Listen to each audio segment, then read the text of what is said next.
الرحمن الرحیم، رحم کرنے والا، ہمیشہ رحم کرنے والا۔ اس کی کچھ وضاحت بسم اللہ الرحمن الرحیم کے تحت ہو چکی ہے، اور ظاہر ہماری یہ مجالس مختصر ہیں، اب ہم آگے چلیں گے۔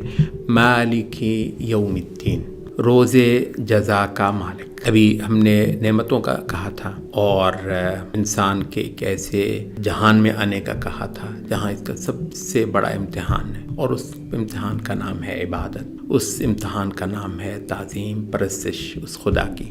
تو اس وجہ سے بہت جلد، یہ کیونکہ ایک آزمائش ہے، یہ کیونکہ ایک امتحان ہے، تو بہت جلد اس آزمائش کو اپنے حتمی منطقی انجام تک پہنچنا ہے۔ تو اس وجہ سے یہ کہ یہ روز جزا، قیامت، بہت جلد حساب دینے کھڑا ہو جانا ہے۔ تو نعمتیں، اس کے ساتھ ہی جو بات ہے وہ ہے جواب دہی۔ تو دین کا مطلب حساب، دین کا مطلب جواب دہی۔ بادشاہ اور فرما روا اور خدا اور فیصلہ ساز، وہ سلطنت کا مالک، اس کا پورا تعارف ہے ہی یہ کہ بے شک وہ رحمان اور رحیم ہے، لیکن اس کی عظمت اور کبریائی کا تقاضا یہ بھی ہے کہ تمام انسان اس کے آگے ایک ایک بات کے لیے جواب دے۔ وہ رحمان اور رحیم کے ناطے بے شمار کچھ معاف کرے گا انشاءاللہ، خاص طور ان لوگوں جو صبح و شام اس کا نام جپتے ہیں اور اس کی عظمت اور اس کے آگے ہاتھ بار بار کے بعد اپنی عاجزی اور انکساری کا۔ تو اس وجہ سے ان عاجزوں، انکسار، بہت کچھ معاف ہونا ہے، لیکن اصولاً ایک ایک چیز کے معاملے میں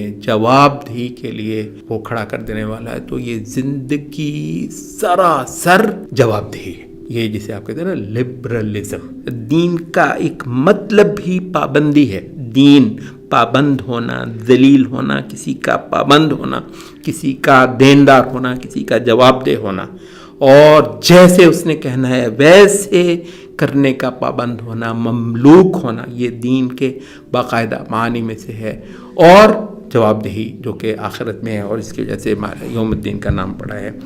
تو یہ ہے، یعنی کیونکہ اس کا ظہور کامل طور پر اس کی اس مالک ہونے کا قیامت کے روز ہے، ورنہ وہ آج کے دن کا بھی وہی مالک ہے، لیکن یہاں بہت سارے مالک بنے ہوئے ہیں، اور کسی وجہ سے اس نے اس کی گنجائش رکھ چھوڑی ہوئی ہے کہ جس کو بہکنا ہے بہک جائے، جس کو بھٹکنا ہے بھٹک جائے۔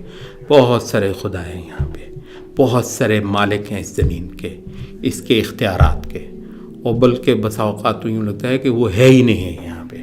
تو البتہ یہ ہے کہ بہت جلد یہ پردہ ہٹنے والا ہے۔ تو مالک یوم الدین، دین اس جزا کے، جواب دہی کے، حساب کے، اس انسان کی کہ ذلت اس کے آگے دکھانے کی جو آخری صورت ہے، اس کے آنے کا جو ہے وہ دن ہے، اس کا ہم آج ہی اقرار کرتے ہیں، اور اس کی ہم یہ سے آپ کیا چل رہا ہے، اس کی تعریف ہو رہی ہے۔ یہ سارا کچھ ہے نا، اس کی صفات ہیں، اور بلکہ ایک جو اہم قابل ذکر چیز ہے وہ یہ ہے کہ یہاں پر واو نہیں استعمال ہو رہا ہے، معطوف نہیں ہو رہا ہے، یعنی الرحمن کے بعد نا رحمان ہے اور رحیم ہے، نہیں بھائی اور کہہ کے تو آپ نے لطف اس کا ختم کر دیا۔ رحمان اور نہیں، الرحمن الرحیم، مالک یوم الدین، مالک یوم الدین بھی معطوف نہیں ہے، بلکہ ایک ہی موصوف کی متعدد صفات اس کو جاننے کے اینگلز ہیں۔ ابھی آپ یہاں پر کھڑے ہو رہے تھے تو آپ نے اس کو دیکھا رحمان ہے، ابھی آپ نے یہاں پر کھڑے ہو کے دیکھا تو آپ نے کہا رحیم ہے، ابھی آپ نے یہاں پر کھڑے ہو کے دیکھا، آپ نے کہا مالک یوم الدین۔ وہ صرف رحمتیں، بلا شبہ اس کی بہت بڑی صفت ہے، مگر صرف رحمتیں کرنے والا نہیں ہے، پکڑ لینے والا بھی ہے، اور جواب دہی کے لیے اپنے آگے حاضر کر لینے والا بھی ہے، مالک یوم الدین۔